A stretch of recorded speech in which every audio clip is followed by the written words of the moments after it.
Makosetive.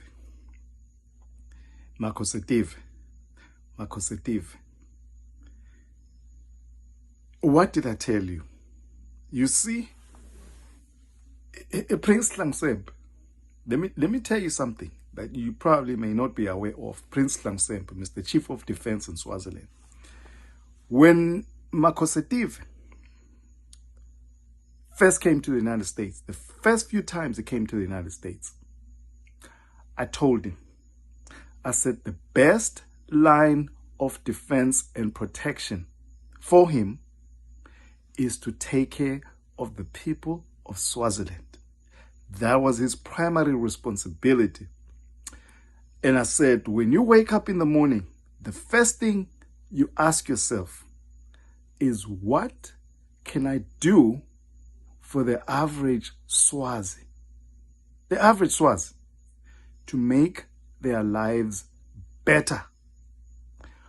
When you go to bed, you ask yourself, what have I done today to better the life of the average Swazi? Look where we are today, Makosetive. That is not what you have done. You see? You also had a United States ambassador, a black man, United States ambassador to Swaziland, James McGee, who asked you this, who told you the same thing that I told you.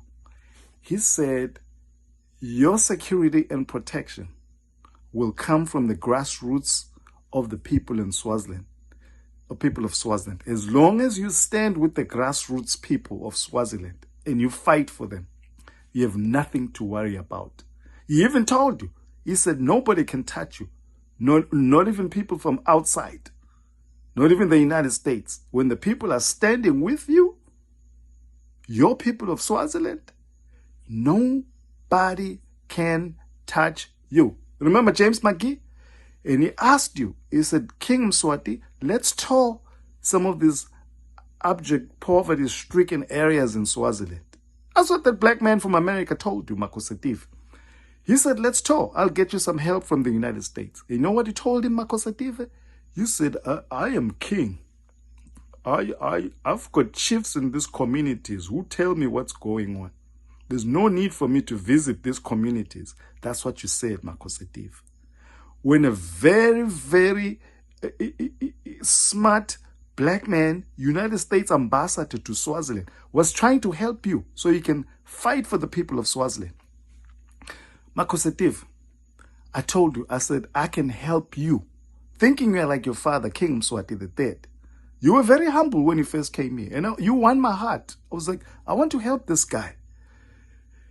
And me and Dr. Sarah Morton, who was married to Chicks Nkosi, my father, my big father, my father's brother, elder brother, Chicks Nkosi, married to her. Dr. Sarah Morton was sent to Swaziland by President Ronald Reagan because he loved your father so much, President Ronald Reagan, that he sent his own personal friend, Dr. Sarah Morton, was a diplomat in Swaziland. You understand? And in Swaziland, she got married to my father, who was your father, King Sopuza's private secretary. Brilliant. See, King Sopuza, your father, was made who he was by my family. My family is highly educated and smart, brilliant, intelligent. From my grandfather, who took your father to Lovedale College in the Eastern Cape, all the way to my aunt, who provided medical services to your father, who was blood anemic, to my whole family. My own grandfather was an advisor to King Sopuza II. You understand? Prince Makumete from Steg. You understand, Makosetive? So there's a legacy here. And I felt it was my duty as somebody who comes from that family that helped King Sopuza to now help the king of Swaziland. And you seem very humble, and I was willing to work with you even after you kidnapped my sister, your blood, from Babane, and my small father, my father's brother, committed suicide.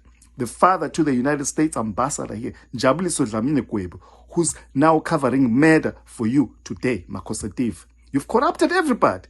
Everybody. No one wants to pick my phone calls now. Prince Matatazela, who's my father's brother, who was supposed to be king of Swaziland, Prince Matatazela, carried my luggage when I came to the United States.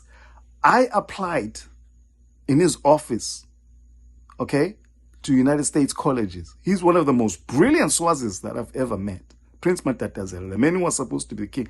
He was raised with my father at Moneni, raised by a very senior prince, a chief called Mswati, a confidant of King Sopuza, to raise them to be leaders. You understand?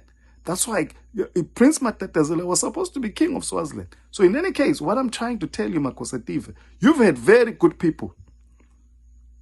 Now, Matatazela don't want to pick up my calls now because of you.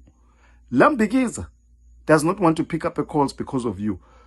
All these people now are scared of you. You see, Makosativa, this is what the climate